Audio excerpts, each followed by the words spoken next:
क्या तुमने कभी महसूस किया है कि सब कुछ होते हुए भी अंदर एक बेचैनी है, एक खालीपन है, मानो कोई भीतर ही भीतर तुम्हें खा रहा हो? तुम हंसते हो मगर हंसी नकली है। तुम लोगों से मिलते हो मगर भीतर अकेलापन चीख रहा है। रात को जब सब सो जाते हैं, तुम्हारे भीतर एक आवाज गूंजती है, मुझे चैन नहीं है, मुझे शांति नहीं है। कौन है वो जो तुम्हारी शांति छीन रहा है? कौन है वो जो तुम्हें भीतर से खोखला बना रहा है? कौन है वो जो हर खुशी को निगल जाता है, हर सुकून को तोड़ देता है? ओशो कहते हैं वो कोई और नहीं, वो तुम्हारे भीतर का झूठा मैं है, तुम्हारा अहंकार। अहंकार बहुत चालाक है। वो किसी चोर की तरह नहीं आता, वो तुम्हारे भीतर ही जन्म लेता है। वो तुम्हारे विचारों में, तुम्हारे शब्दों में, तुम्हारे व्यवहार में घुला हुआ होता है और तुम्हें कभी पता भी नहीं चलता कि कब उसने तुम्हें अपने कब्जे में ले लिया। वो धीरे धीरे तुम्हारे हर अनुभव में घुस जाता है। वो कहता है मैं हूं। यह मैं सुनने में छोटा लगता है, लेकिन इसी छोटे से शब्द में सारी मानव पीड़ा छिपी है।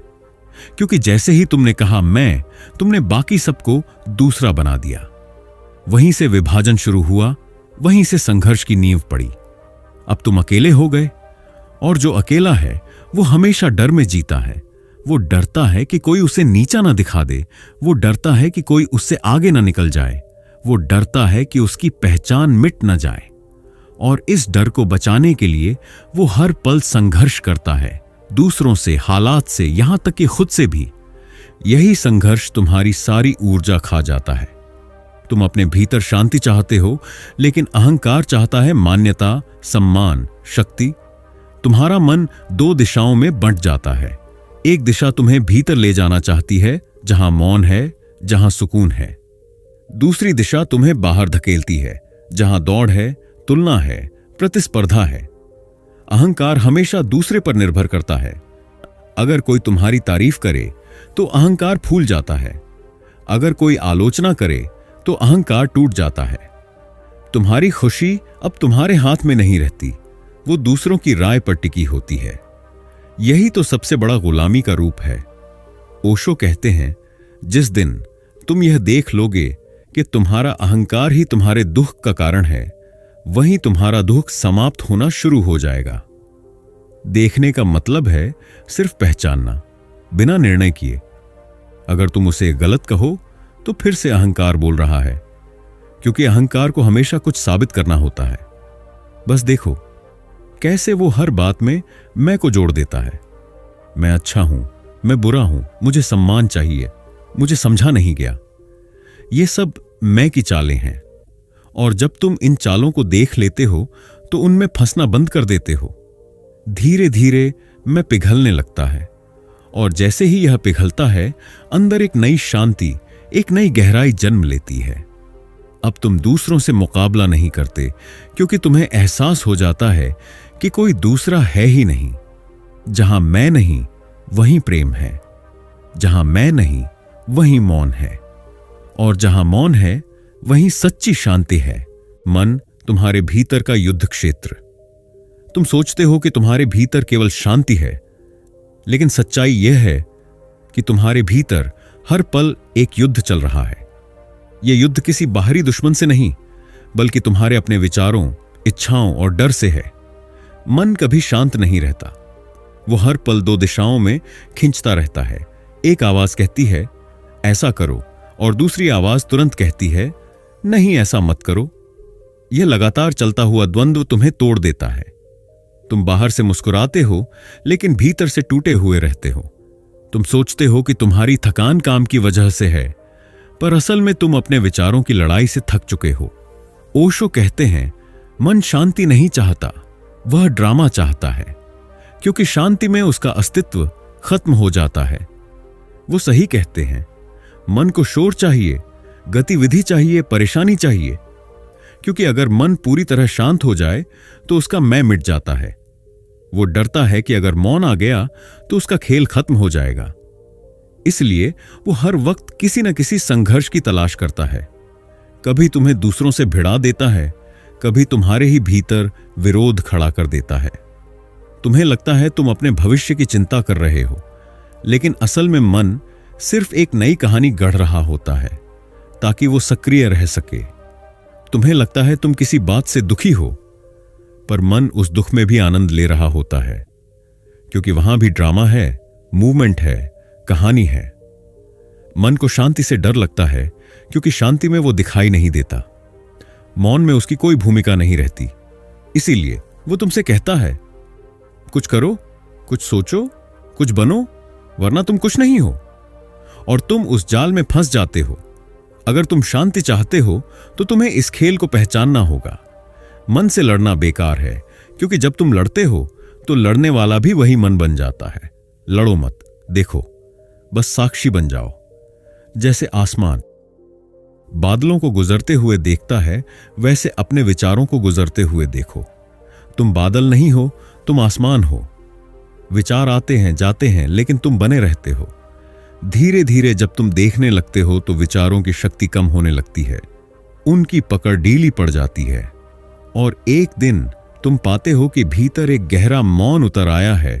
कोई आवाज नहीं, कोई संघर्ष नहीं, बस एक शांति जो किसी बाहरी कारण से नहीं बल्कि तुम्हारे देखने से उत्पन्न हुई है। ओशो कहते हैं, देखने की कला ही ध्यान है, और जब ध्यान आता है, युद्ध खत्म हो जाता है, फिर सिर्फ शांति बचती है। हर बार जब तुम किसी और से अपनी तुलना करते हो, तुम अपनी आत्मा का एक हिस्सा खो देते हो। यह जर धीरे धीरे असर करता है। पहले तुम्हें थोड़ा दर्द होता है, फिर धीरे धीरे तुम भीतर से खाली होने लगते हो। तुम्हें एहसास भी नहीं होता कि कब तुम्हारा ध्यान अपने भीतर के खजाने से हटकर दूसरों के आंगन की ओर चला गया। तुम कहते हो, वो मुझसे ज्यादा सुंदर है, अमीर है, समझदार है, उसकी जिंदगी मुझसे बेहतर है। और इस सोच के साथ ही तुम अपने आप को छोटा बना लेते हो। तुम भूल जाते हो कि जीवन ने तुम्हें एक अनोखी पहचान दी है, एक ऐसी धुन जो किसी और के पास नहीं है। लेकिन मन को यह मंजूर नहीं। वो हमेशा तुलना करता है, क्योंकि तुलना में ही उसे अपना अस्तित्व महसूस होता है। अगर कोई तुमसे बेहतर हो गया तो मन जलता है, अगर कोई तुमसे नीचे है तो मन अहंकार में भर जाता है। दोनों ही स्थितियों में शांति नष्ट हो जाती है। ओशो कहते हैं, तुलना ही दुख का दूसरा नाम है। जहां तुलना है वहां प्रेम नहीं रह सकता। जहां प्रेम नहीं, वहां शांति कैसे होगी? तुम्हारी सारी बेचैनी की जड़ यही है, तुम किसी और जैसा बनना चाहते हो। तुम्हें लगता है कि किसी और के पास तुमसे ज्यादा है, ज्यादा पैसा, ज्यादा सम्मान, ज्यादा सुख। लेकिन तुम नहीं जानते कि दूसरा भी यही सोच रहा है। वो भी किसी तीसरे से अपनी तुलना कर रहा है। यही दौड़ अनंत है, और इसमें जीतने वाला कोई नहीं। किसी और की जिंदगी को देखकर खुद को तौलना वैसा ही है जैसे मछली यह सोचने लगे कि वो उड़ नहीं सकती, इसलिए अधूरी है, जबकि उसकी सुंदरता पानी में है, उसकी आजादी उसी बहाव में है जहां उसका अस्तित्व अर्थ पाता है। तुम भी उसी तरह अनोखे हो। तुम्हारा मार्ग तुम्हारा है, तुम्हारा संगीत, तुम्हारा स्वाद, तुम्हारा आकाश, सब तुम्हारा है। जब तुम इसे पहचानते हो तब पहली बार भीतर सुकून उतरता है। ओशो कहते हैं, जिस दिन तुम अपने आप को जैसा हो वैसे स्वीकार कर लोगे, उस दिन ईश्वर का पहला दर्शन होगा। तुलना हमेशा दूसरे को देखने से शुरू होती है, और दुख हमेशा अपने को भूलने से। जब तुम भीतर लौटते हो तो पाते हो कि जो सुंदरता तुम बाहर ढूंढ रहे थे वो तो हमेशा से तुम्हारे भीतर थी।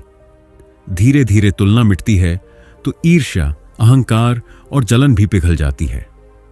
फिर तुम दूसरों को देखकर खुश होते हो, क्योंकि अब उनका सुख तुम्हारे भीतर प्रतिबिंबित होता है।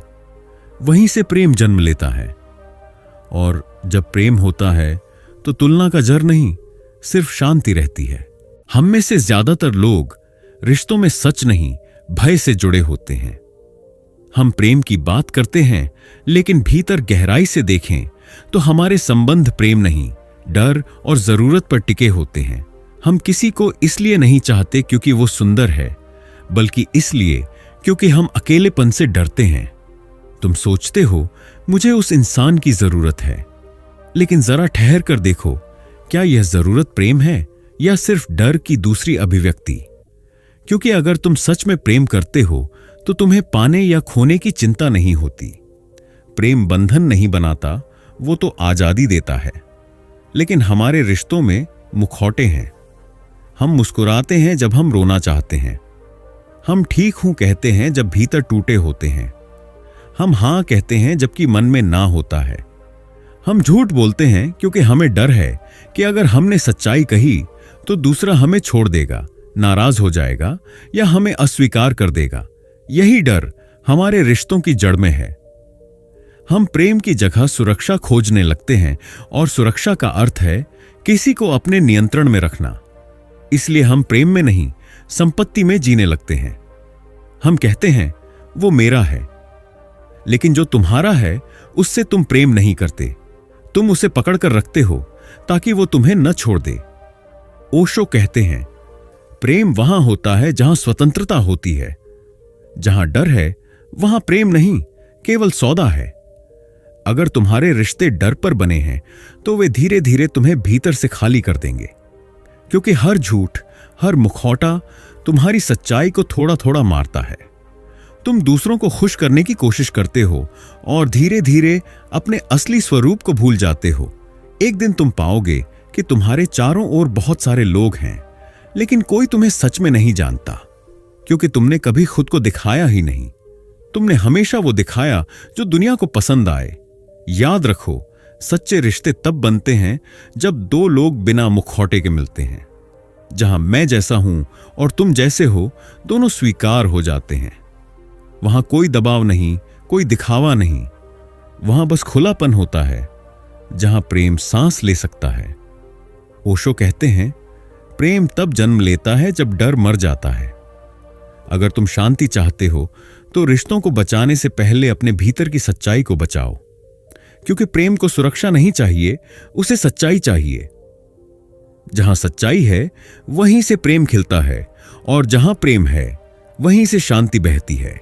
तुम सोचते हो अगर सब कुछ मेरे नियंत्रण में होगा तब मैं सुरक्षित रहूंगा, तब मैं खुश रहूंगा। लेकिन यही सोच तुम्हारी सबसे बड़ी बेचैनी बन जाती है, क्योंकि जीवन नियंत्रण से नहीं, स्वीकार से चलता है। तुम अपने रिश्तों को नियंत्रित करना चाहते हो कि सामने वाला तुम्हारी तरह सोचे, तुम्हारी तरह महसूस करे और तुम्हारी अपेक्षाओं के अनुसार चले। लेकिन क्या कभी किसी ने किसी की आत्मा को कसकर पकड़कर जीवित रखा है? नहीं। हर बार जब तुम किसी को बांधने की कोशिश करते हो, वो या तो दूर चला जाता है या भीतर से मर जाता है। इसी तरह तुम परिस्थितियों को नियंत्रित करना चाहते हो, मेरे अनुसार सब हो, लेकिन जीवन कभी किसी के अनुसार नहीं चलता। वो अपनी लय में चलता है, जैसे नदी बहती है, जैसे हवा चलती है, जैसे फूल बिना पूछे खिल जाते हैं। तुम सोचते हो कि अगर तुम सब कुछ प्लान कर लोगे तो कोई दर्द नहीं होगा, कोई हानि नहीं होगी। लेकिन जितना तुम पकड़ने की कोशिश करते हो, जीवन उतना ही तुम्हारे हाथों से फिसलता जाता है, क्योंकि नियंत्रण एक भ्रम है, एक ऐसा भ्रम जो तुम्हें सुरक्षा का एहसास तो देता है, पर भीतर से घुटन छोड़ जाता है। ओशो कहते हैं flow with life, don't fight with it. जीवन के साथ बहो, उससे मत लड़ो। जब तुम बहना सीख लेते हो तब जीवन अचानक आसान हो जाता है, क्योंकि अब तुम हर घटना, हर बदलाव को विरोध नहीं, स्वीकार से देखते हो। तुम समझ जाते हो कि हर चीज किसी कारण से घट रही है, और जो जा रहा है वो तुम्हारे विकास के लिए जा रहा है। जीवन को रोकने की कोशिश मत करो। अगर कोई रिश्ता जा रहा है, जाने दो। अगर कोई अवसर निकल गया है, मुस्कुराओ। अगर कुछ उम्मीद के अनुसार नहीं हुआ तो समझो कोई और रास्ता तुम्हारे लिए खुल रहा है। ओशो कहते हैं जब तुम छोड़ देते हो तो वही चीजें तुम्हारे पास लौटती हैं जो सच में तुम्हारी हैं। नियंत्रण छोड़ना हारना नहीं है, बल्कि यह भरोसा है कि जीवन तुम्हारे खिलाफ नहीं, तुम्हारे साथ है। जो चीजें तुम्हारे नियंत्रण से बाहर हैं, वो ही तुम्हें सिखाने आई हैं कि भरोसा क्या होता है। जब तुम स्वीकार करना सीख जाते हो तो भीतर से शांति बहने लगती है, क्योंकि अब तुम्हें किसी को बदलने की, किसी को पकड़ने की या किसी को मनाने की जरूरत नहीं होती। तुम बस जीवन को वैसा ही देखते हो जैसा वो है, बिना किसी अपेक्षा, बिना किसी डर के। और वहीं से सच्ची स्वतंत्रता और गहरी शांति शुरू होती है। जहां नियंत्रण खत्म होता है, वहीं से जीवन खिलता है। तुमने कभी गौर किया है, विचार बिना बुलाए आते हैं। तुम बैठते हो शांत रहने के लिए और अचानक तुम्हारा मन अतीत में चला जाता है, किसी पुराने दर्द, किसी अधूरे काम, किसी चिंता या उम्मीद में। और तुम सोचते हो, यही तो मैं हूं, यही मेरा मन है। लेकिन सच यह है, तुम अपने विचार नहीं हो। विचार तो आते जाते यात्री हैं। तुम वह स्थान हो जहां वे ठहरते हैं। विचार बदलते रहते हैं। कभी तुम दुखी महसूस करते हो, कभी उत्साहित, कभी प्रेम से भरे, कभी गुस्से से भरे। लेकिन जो इन सबको देख रहा है, वो कभी नहीं बदलता। वो साक्षी वही तुम हो। ओशो कहते हैं, be a watcher, just watch. Don't be the mind, be the witness of the mind. विचार बादलों की तरह हैं जो आते हैं और चले जाते हैं। कभी कभी आसमान घना हो जाता है, बादल उमड़ते हैं, बिजलियां कड़कती हैं, बारिश होती है। लेकिन क्या आसमान भीगता है? नहीं। बादल गुजर जाते हैं, आसमान फिर वैसा ही निर्मल हो जाता है। जब तुम अपने विचारों के साथ जुड़ जाते हो, मैं गुस्से में हूं, मैं दुखी हूं, मैं डरता हूं, तब तुम बादलों को अपनी पहचान बना लेते हो। और यही भ्रम तुम्हें बेचैन करता है। तुम सोचते हो कि तुम्हारा अस्तित्व हर विचार के साथ हिल जाता है। लेकिन अगर तुम बस देखने लगो, यह विचार आया, यह जा रहा है, तो धीरे धीरे एक गहरी शांति तुम्हारे भीतर उतरने लगती है।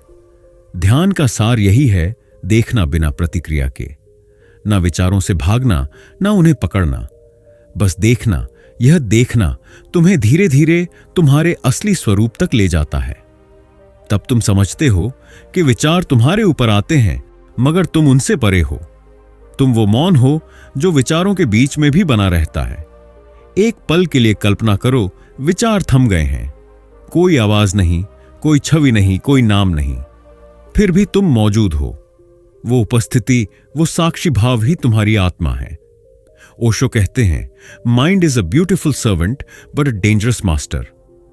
मन एक सुंदर सेवक है, लेकिन जब वो मालिक बन जाता है तो वही तुम्हें गुलाम बना देता है। जब तुम साक्षी बन जाते हो तो तुम मन को उसके स्थान पर रख देते हो, एक औजार की तरह, न कि पहचान की तरह। फिर मन तुम्हारी सेवा करता है, तुम उसके झांसे में नहीं फंसते। विचारों को रोकना जरूरी नहीं, बस देखना सीखो। देखने में ही शांति है। जहां साक्षी भाव है, वहीं ध्यान है, और जहां ध्यान है, वहीं मुक्ति है। क्योंकि अंततः तुम अपने विचार नहीं हो, तुम वह मौन हो जिसमें विचार जन्म लेते हैं और विलीन हो जाते हैं। तुमने कभी सोचा है, हम हमेशा किसी चीज की तलाश में क्यों रहते हैं? कभी पैसा, कभी प्रेम, कभी सम्मान, कभी कोई ऐसा व्यक्ति जो हमें पूरी तरह समझ ले। हम सोचते हैं, जब यह मिलेगा तब मैं शांत हो जाऊंगा, तब मैं पूर्ण हो जाऊंगा।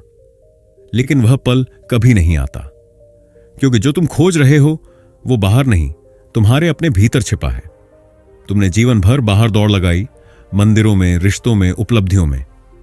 हर जगह कुछ पल की तसल्ली मिली, लेकिन फिर वही खालीपन लौट आया, क्योंकि बाहर का हर सुख अस्थायी है। वो खत्म होते ही तुम्हारा मन फिर किसी नए सहारे की तलाश में लग जाता है। ओशो कहते हैं, तुम्हें भगवान को नहीं ढूंढना, तुम्हें खुद को ढूंढना है, क्योंकि वही भगवान है। यह खोज किसी मंदिर या पहाड़ की नहीं, बल्कि भीतर उतरने की यात्रा है। भीतर उतरना आसान नहीं, क्योंकि वहां तुम्हें अपने सारे झूठों का सामना करना पड़ता है। वो झूठ जो तुमने सालों से अपने चारों ओर बुन रखे हैं। मैं यह हूं, मैं वैसा हूं, मुझे यह चाहिए, मुझे यह नहीं चाहिए। जब तुम भीतर जाते हो तो ये सारे नकली चेहरे एक एक करके गिरने लगते हैं, और तब सामने आती है तुम्हारी सच्चाई। न कोई नाम, न कोई पहचान, सिर्फ मौन, सिर्फ उपस्थिति। ओशो कहते हैं, silence is not the absence of something, it is the presence of everything. मौन खालीपन नहीं है, बल्कि एक गहराई है जहां सब कुछ समा जाता है। भीतर उतरना किसी तकनीक का काम नहीं, यह एक कला है। यह तब शुरू होती है जब तुम खुद से ईमानदार हो जाते हो, जब तुम यह स्वीकार करते हो कि मैं नहीं जानता मैं कौन हूं। यही स्वीकार ही पहला कदम है। धीरे धीरे जब तुम अपने विचारों, अपनी इच्छाओं और अपने डर को देखना शुरू करते हो, बिना जज किए, बिना भागे, तो तुम्हारे भीतर एक रोशनी जलने लगती है। यह रोशनी तुम्हें गहराई की ओर बुलाती है। तुम्हारा मन धीरे धीरे शांत होता है, जैसे झील में तूफान के बाद पानी स्थिर हो जाता है। उस स्थिरता में तुम पहली बार स्वयं से मिलते हो। वो तुम नहीं जो समाज ने बनाया, वो नहीं जो दूसरों ने कहा, बल्कि वो जो हमेशा से था, निर्मल, शांत और जीवित। वहीं तुम पाते हो कि जिस शांति की तलाश में तुम पूरी दुनिया भटके, वो हमेशा से तुम्हारे भीतर थी। तुम बस इतने व्यस्त थे कि तुम्हें उसे सुनने का वक्त नहीं मिला। भीतर उतरने की कला यह नहीं सिखाती कि कुछ हासिल करना है, बल्कि यह याद दिलाती है कि तुम पहले से ही पूर्ण हो। बस रुक जाओ, अपनी आंखें बंद करो और उस मौन में उतर जाओ। वहीं तुम्हारा असली घर है, वहीं तुम्हारी शांति है, वहीं तुम्हारा भगवान है। ओशो कहते हैं, साइंस नहीं है ध्वनि की अनुपस्थिति, यह है आपकी मौजूदगी। मौन का अर्थ यह नहीं कि चारों ओर कोई आवाज न हो। मौन का अर्थ है तुम स्वयं उपस्थित हो। हम सब किसी न किसी रूप में भाग रहे हैं, कभी मोबाइल की स्क्रीन में, कभी बातों में, कभी योजनाओं और सपनों में। हम भीतर के शोर से इतना डरते हैं कि खुद से मिलने का अवसर ही नहीं देते। हम सोचते हैं कि मौन मतलब बोरियत, पर वास्तव में मौन ही वह स्थान है जहां तुम्हारी आत्मा सांस लेती है। जब तुम सच में मौन हो जाते हो, तो तुम अपने असली स्वरूप से जुड़ जाते हो। वो तुम जो न नाम है, न पहचान, बस एक उपस्थिति है जो देख रही है, महसूस कर रही है, पर बोलने की जरूरत नहीं, क्योंकि वहां शब्द बेमानी हो जाते हैं। मौन कोई तकनीक नहीं है, यह एक स्थिति है जहां विचारों का शोर धीरे धीरे शांत होने लगता है। शुरुआत में यह कठिन लगता है। तुम बैठोगे और मन और जोर से बोलेगा, उठो, कुछ करो, यह समय व्यर्थ जा रहा है। पर अगर तुम थोड़ा धैर्य रखो तो देखोगे कि यह आवाज धीरे धीरे मध्यम पड़ रही है और उसके पीछे एक गहरी शांति छिपी है जो हमेशा से वहां थी, बस तुम्हारे देखने का इंतजार कर रही थी।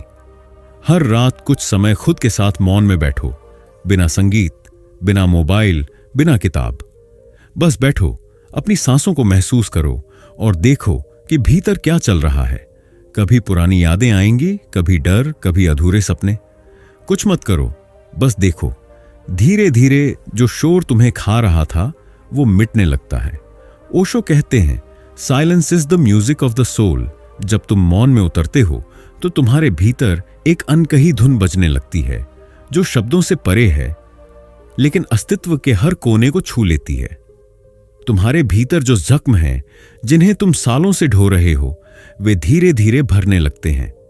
क्योंकि मौन में कोई निर्णय नहीं होता, कोई संघर्ष नहीं होता, सिर्फ स्वीकृति होती है। मौन सबसे बड़ी दवा है, वो दवा जो किसी डॉक्टर की नहीं, बल्कि तुम्हारी आत्मा की है। जब तुम भीतर उतरते हो तो तुम्हें एहसास होता है कि हर दर्द, हर बेचैनी बस इसलिए थी क्योंकि तुमने खुद से दूरी बना ली थी। मौन तुम्हें तुम्हारे स्वयं से जोड़ता है, और जब तुम अपने भीतर लौटते हो तो सारी दुनिया बदल जाती है, क्योंकि अब तुम बाहर नहीं, भीतर से जी रहे हो। याद रखो, जहां मौन है वहीं प्रेम है, वहीं शांति है, वहीं जीवन का असली स्वाद है। मौन ही वह दवा है जो हर जख्म भर देती है। सारी साधना, सारा ध्यान आखिरकार प्रेम तक ही ले जाता है। लेकिन यह प्रेम वैसा नहीं है जैसा दुनिया समझती है। यह किसी इंसान को पाने या किसी रिश्ते को निभाने का प्रेम नहीं, बल्कि एक ऐसी ऊर्जा की अवस्था है जहां तुम हर चीज से जुड़ जाते हो। ओशो कहते हैं, love is not a relationship, it is a state of being. प्रेम कोई संबंध नहीं, बल्कि तुम्हारा स्वभाव है। जैसे फूल अपनी खुशबू बांटता है, वैसे ही सच्चा प्रेम स्वतः बहता है। उसमें पाने की चाह नहीं होती, सिर्फ देने की प्रसन्नता होती है। जब प्रेम भीतर से जागता है तो तुम किसी एक व्यक्ति से नहीं, पूरे अस्तित्व से प्रेम करने लगते हो। उस पेड़ से जो तुम्हें छाया देता है, उस पक्षी से जो हर सुबह गाता है, उस हवा से जो तुम्हारे चेहरे को छूती है, और उस मौन से जो तुम्हारे भीतर गूंजता है। यह प्रेम मैं और तुम के बीच की दीवारें तोड़ देता है। वहां कोई अलगाव नहीं बचता। तुम देखना शुरू करते हो कि हर चीज में वही चेतना बह रही है जो तुम्हारे भीतर है। तब एक अद्भुत एकता का अनुभव होता है जहां सब कुछ जुड़ा हुआ है और तुम अकेले नहीं हो। जब यह प्रेम तुम्हारे भीतर खिलता है तो तुम्हारे भीतर की सारी कड़वाहट पिघल जाती है। ईर्ष्या, भय, गुस्सा, असुरक्षा सब प्रेम की गर्मी में गल जाते हैं, क्योंकि अब तुम्हारा ध्यान कमी पर नहीं, संपूर्णता पर है। अब तुम शिकायत नहीं करते कि दुनिया वैसी क्यों नहीं, बल्कि तुम उसकी सुंदरता देखने लगते हो जैसी वो है। ओशो कहते हैं, अगर तुम गहराई से प्यार करते हो तो तुम समझ जाओगे कि ध्यान क्या है। गहरा प्रेम अपने आप ध्यान बन जाता है, क्योंकि उसमें स्वयं घुल जाता है। जहां मैं नहीं वहीं मौन है, और जहां मौन है वहीं शांति है। प्रेम कोई साधना नहीं जिसे किया जाए, यह एक जागृति है जो तब होती है जब तुम अपने भय और अहंकार से मुक्त हो जाते हो। जैसे ही तुम दूसरों को बदलने की इच्छा छोड़ते हो, जैसे ही तुम जीवन को वैसे ही स्वीकार करते हो जैसा वह है, वहीं से प्रेम बहना शुरू होता है। और जब प्रेम बहता है तो शांति अपने आप आ जाती है, क्योंकि प्रेम और शांति दो नहीं है, वे एक ही नदी के दो किनारे हैं।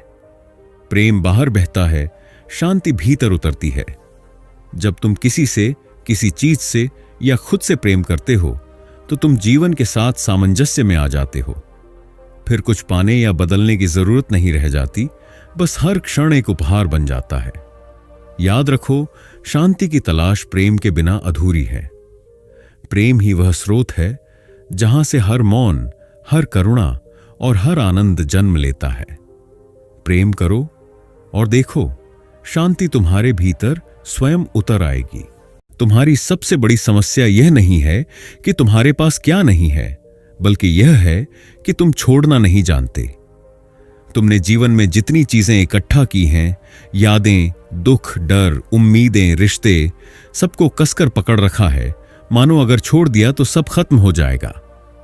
लेकिन सच्चाई उलटी है, जो छोड़ सकता है वही जी सकता है। ओशो कहते हैं, जो छोड़ सकता है वही पा सकता है, क्योंकि जब तक तुम्हारे हाथ भरे हैं, कुछ नया कैसे पकड़ा जाएगा। तुम सोचते हो कि पकड़ना सुरक्षा देता है, लेकिन वास्तव में वही पकड़ तुम्हें कैदी बना देती है। हर अधूरी याद, हर अधूरा रिश्ता तुम्हारे भीतर एक बोझ बनकर रह जाता है। तुम मुस्कुराने की कोशिश करते हो, पर भीतर कोई कसाव रहता है, मानो कुछ अटका हुआ हो जो बहना चाहता है पर बह नहीं पा रहा। छोड़ना कोई हार नहीं है, यह एक परिपक्वता है। यह जानना है कि जीवन निरंतर बदल रहा है, और जो आज तुम्हारा है कल वह किसी और का होगा। जैसे पेड़ पुराने पत्ते छोड़ देता है, वैसे ही तुम्हें भी अपने भीतर की पुरानी परतों को गिरने देना होगा, तभी नया जीवन फूटेगा। कभी कभी हम लोगों को पकड़कर रखते हैं क्योंकि हम उनसे प्यार करते हैं, या शायद इसलिए कि हम अकेले पड़ने से डरते हैं। लेकिन जो प्रेम पकड़ने पर निर्भर है वह प्रेम नहीं, भय है। प्रेम तभी पवित्र होता है जब उसमें स्वतंत्रता हो, और स्वतंत्रता तभी आती है जब तुम छोड़ने की हिम्मत रखते हो। ओशो कहते हैं, अगर तुम प्रेम करते हो तो उसे आजाद छोड़ दो। अगर वह लौटता है तो वह तुम्हारा है, अगर नहीं लौटता तो वह कभी तुम्हारा था ही नहीं। छोड़ देना केवल लोगों के बारे में नहीं है, यह अपने अहंकार को छोड़ने की प्रक्रिया भी है। वो झूठा मैं जो हर समय कहता है, मेरा दर्द, मेरी असफलता, मेरी कहानी। जब तुम यह पहचानते हो कि तुम यह कहानी नहीं बल्कि इसे देखने वाले साक्षी हो, तो छोड़ना सहज हो जाता है। छोड़ना यानी भरोसा करना, जीवन पर, अस्तित्व पर और स्वयं पर। जब तुम छोड़ते हो तो तुम्हारे भीतर एक हल्कापन आता है, एक गहरी सांस की तरह जो तुम्हें मुक्त कर देती है। शुरुआत छोटी चीजों से करो। हर रात सोने से पहले सोचो, आज कौन सी बात मैं अनावश्यक रूप से ढो रहा हूं, किससे मुझे अब विदा लेनी चाहिए, किसी विचार से, किसी डर से, किसी उम्मीद से। धीरे धीरे तुम्हारा मन खाली होने लगेगा और उस खालीपन में शांति उतर आएगी। छोड़ देना ही जीवन का सार है, क्योंकि जीवन स्थिर नहीं, वो एक प्रवाह है, एक नृत्य है। जो उसके साथ बहता है वो जीवित है। जो पकड़कर बैठ जाता है वो धीरे धीरे मरने लगता है। याद रखो, पकड़ने में पीड़ा है, छोड़ने में मुक्ति। जब तुम छोड़ देते हो तो तुम किसी चीज से वंचित नहीं होते, बल्कि तुम पहली बार सच में मुक्त होते हो। अगर ये बातें तुम्हारे दिल को छू गईं, तो थोड़ा ठहरो और सोचो, क्या अब वक्त नहीं आ गया कि तुम भी छोड़ना सीखो? क्योंकि शांति वहीं जन्म लेती है जहां पकड़ खत्म होती है। अगर तुम्हें ऐसे ही गहरे विचार, ओशो की किताबों और जीवन की सच्चाइयों से जुड़े ऑडियो बुक जैसे अनुभव पसंद हैं, तो हमारे चैनल ऑडियो बुक फ्लो को जरूर सब्सक्राइब करें। यहां हर वीडियो तुम्हारे भीतर की यात्रा को गहराई देगा, जहां शब्द नहीं, अनुभव बोलते हैं। सब्सक्राइब करो, सुनो और अपने भीतर के मौन से जुड़ो।